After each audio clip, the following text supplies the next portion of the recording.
महोदय, यहाँ यह उल्लेखनीय है कि शीत युद्ध की समाप्ति व समाधान एशिया की घटनाओं तथा अफगानिस्तान से सोवियत सेना की वापसी से ही हुआ है। अफगानिस्तान में लंबे अरसे तक चला युद्ध सोवियत संघ के अस्तित्व के लिए कष्टदायी और मुश्किल हो गया। इस भयावह युद्ध से सोवियत सेनाओं की वापसी से अनेक घटनाओं ने जन्म लिया, जिनकी परिणति शीत युद्ध की समाप्ति से हुई तथा जिसमें जर्मनी का एकीकरण तथा सोवियत संघ का विघटन शामिल है। संक्षेप में, शीत युद्ध का और इस तनाव का एशिया की एकता पर दूरगामी प्रभाव पड़ा।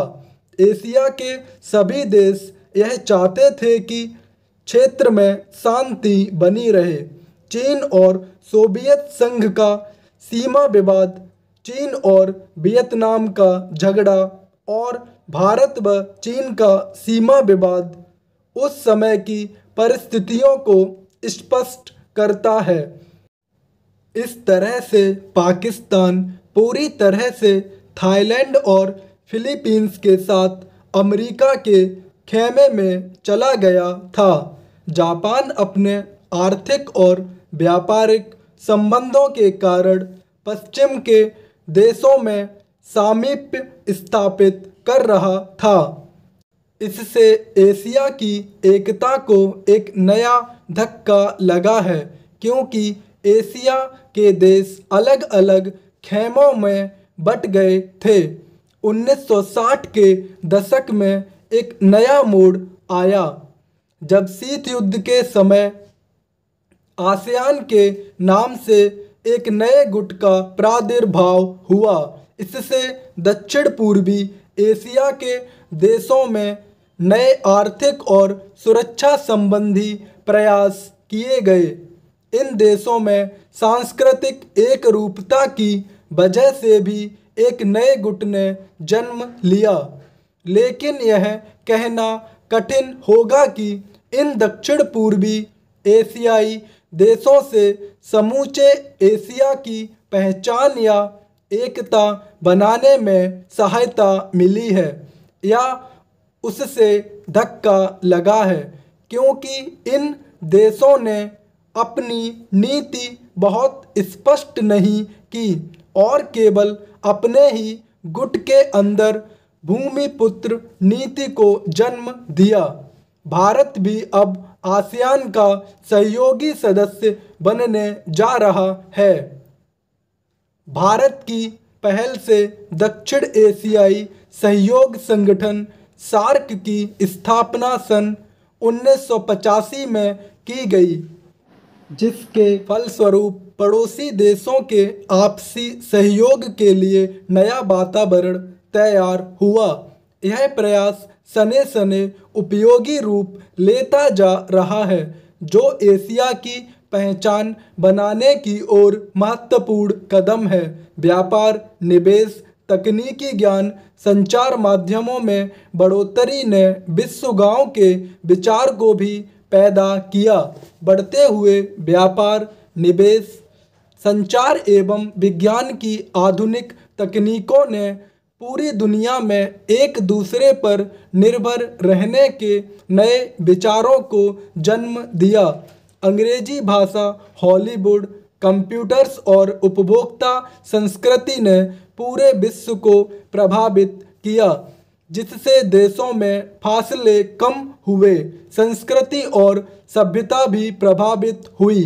हो सकता है कि इसके अच्छे परिणाम न हों, ऐसी भी आशंका की जाती है। उदाहरणतः जापान दूसरे महायुद्ध तक अपनी संस्कृति और सभ्यता व संयुक्त परिवार जैसी आधारभूत सामाजिक मान्यताओं को केवल अपनाए हुए नहीं था, बल्कि उससे चिपटा हुआ था। लेकिन जापान जैसे सभ्यता वाले देश भी यूरोप के प्रभाव से बच नहीं सके।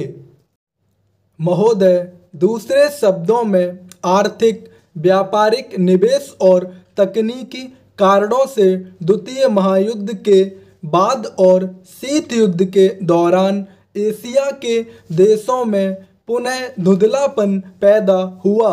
लेकिन यह बात सही नहीं है कि एशिया की संस्कृति और सभ्यता को पश्चिम के प्रभाव और आधुनिकतम तरीकों ने नष्ट कर दिया। हाँ, एक धक्का जरूर दिया, पर समय समय पर एशिया का यह रूप, एशिया की यह सभ्यता और संस्कृति बलशाली तरीके से उदयमान होती दिखाई देती है।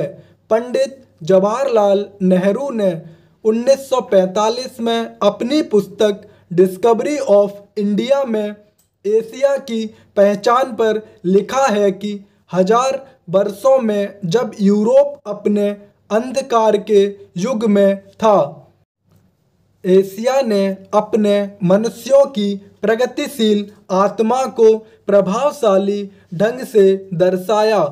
उन्होंने यह विश्वास भी जताया कि एशिया की संस्कृति और सभ्यता यूरोप की संस्कृति और सभ्यता से अधिक प्राचीन है। आज के दिनों में भी चीन के नेता अपने यहाँ आध्यात्मिक क्रांति की बात करते दिखाई देते हैं और अपने आर्थिक विकास को भी प्रतिबिंबित करते हैं। मलेशिया के प्रधानमंत्री भी बड़े गर्व के साथ मलेशिया के रास्ते की बात करते हैं और आधुनिकता और पारंपरिक संस्कृति के मिश्रण से मलेशिया का विकास करना चाहते हैं। भारत के प्रधानमंत्री भी मध्य मार्ग की बात करते हैं, जिसको वे भारत का पारंपरिक विचार कहा करते हैं। वियतनाम के यशस्वी नेता भी साम्यवादी विचारधारा को पारंपरिक सहिष्णुता के अनुसार ढालना चाहते थे। एशिया के इन सब नेताओं की समय समय पर की गई घोषणाओं का वर्तमान संदर्भों में पूरा अर्थ लिया जाना चाहिए, जो एशिया की पहचान को नए सिरे से बचाने में सहायक सिद्ध हो रहा है। यहाँ यह भी बताना उचित होगा कि हाल के वर्षों में एशियाई देश, विशेष रूप से पूर्वी एवं दक्षिणी पूर्वी एशिया के देश, एशिया के सुदृढ़ देशों के रूप में उभरे हैं और इन देशों के आर्थिक विकास की दर विश्व के किसी भी अन्य देश के विकास की दर से अधिक है तथा जिनके आने वाले शताब्दी में विश्व आर्थिक व्यवस्था के निर्माताओं के रूप में उभरने की आशा है। आर्थिक सफलता की इन कहानियों का श्रेय मुख्य रूप से अनुशासित कार्य, किफ़ायत एवं बचत की ऊंची दरों जैसी एशियाई विशेषताओं को जाता है तथा इनसे देशों की जनता के जीवन स्तर में सुधार आया है और एशिया की पुनः खोज जैसा वातावरण बन रहा है। एशिया के देशों में अब आपसी भाईचारे की भावना उभर रही है और इससे ये देश परस्पर निर्भर हो रहे हैं तथा शीत युद्ध के प्रभाव से मुक्त होते जा रहे हैं। हमारी सरकार ने अपने एशियाई पड़ोसियों के साथ बेहतर संबंध बनाने में पहल करके इस बदलते रुख के प्रति सकारात्मक रवैया अपनाया है। इन सब प्रश्नों का जवाब आज उपलब्ध नहीं है, लेकिन सने सने इन प्रश्नों में ही इसके उत्तर मिलेंगे। एशिया अपने इन प्रश्नों के उत्तर में एक नए एशिया को जन्म देगा और अपनी एक नई पहचान बनाएगा।